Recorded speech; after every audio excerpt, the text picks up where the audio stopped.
നമസ്കാരം. Raf talks ഫുട്ബോളിലേക്ക് ഏവർക്കും സ്വാഗതം. ഒളിമ്പിക് ഫുട്ബോൾ ഇപ്പോൾ ഫ്രാൻസിൽ വെച്ചുകൊണ്ട് പുരോഗമിച്ചുകൊണ്ടിരിക്കുകയാണ്. ആകെ 16 ടീമുകളാണ് ഒളിമ്പിക് ഫുട്ബോളിൽ ഏറ്റുമുട്ടുന്നത്. 4 ടീമുകൾ വീതമുള്ള 4 ഗ്രൂപ്പുകളായി കൊണ്ടാണ് തിരിച്ചിട്ടുള്ളത്. ഓരോ ഗ്രൂപ്പിൽ നിന്നും 2 വീതം ടീമുകളാണ് അടുത്ത ഘട്ടത്തിലേക്ക് മുന്നേറുക. കരുത്തരായ ഫ്രാൻസ്, സ്പെയിൻ, അർജന്റീന എന്നിവരൊക്കെ ഈ ഒരു ഒളിമ്പിക് ടൂർണമെന്റിൽ ഇപ്പോൾ പങ്കെടുക്കുന്നുണ്ട്. അതേസമയം നിലവിലെ ജേതാക്കളായ ബ്രസീലിന് ഇത്തവണ ഒളിമ്പിക്സിന് യോഗ്യത നേടാൻ കഴിഞ്ഞിട്ടില്ല. ഏതായാലും ഇതുമായി ബന്ധപ്പെട്ട ഒരു പവർ റാങ്കിങ് സ്കോർ 19 ഇപ്പോൾ പ്രസിദ്ധീകരിച്ചിട്ടുണ്ട്. അതായത് നിലവിൽ ഒളിമ്പിക് ഗോൾഡ് മെഡൽ നേടാൻ ഏറ്റവും കൂടുതൽ സാധ്യതയുള്ള ടീമുകളുടെ ഒരു ലിസ്റ്റാണ് ഇവർ പ്രസിദ്ധീകരിച്ചിട്ടുള്ളത്. ആ ഒരു സാധ്യത ശതമാനക്കണക്കും അവർ പുറത്തുവിട്ടിട്ടുണ്ട്.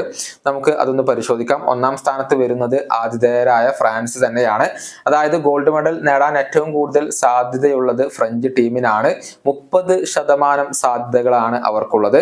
2-ാം സ്ഥാനത്ത് മറ്റൊരു യൂറോപ്യൻ വമ്പന്മാരായ സ്പെയിൻ വരുന്നു. 26% സാധ്യതകളാണ് സ്പെയിനിന് ഉള്ളത്. ഈ 2 ടീമുകളും തങ്ങളുടെ ആദ്യ മത്സരം വിജയിച്ചു കഴിഞ്ഞിട്ടുണ്ട്.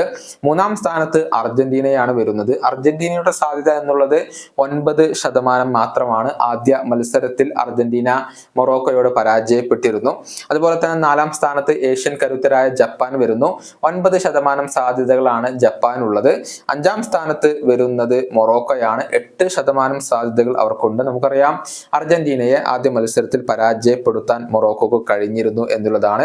ഏതായാലും അർജന്റീനയെ സംബന്ധിച്ചിടത്തോളം ഇന്ന് അവർ 2-ാമത്തെ മത്സരത്തിന് വേണ്ടി ഇറങ്ങുകയാണ്. അവരുടെ എതിരാളികൾ ഇറാഖാണ്. ഇന്നത്തെ മത്സരത്തിൽ പരാജയപ്പെട്ടു കഴിഞ്ഞാൽ പിന്നീട് മുന്നോട്ട് പോവുക എന്നുള്ളത് വളരെയധികം ദുഷ്കരമായ ഒരു കാര്യം തന്നെയായിരിക്കും.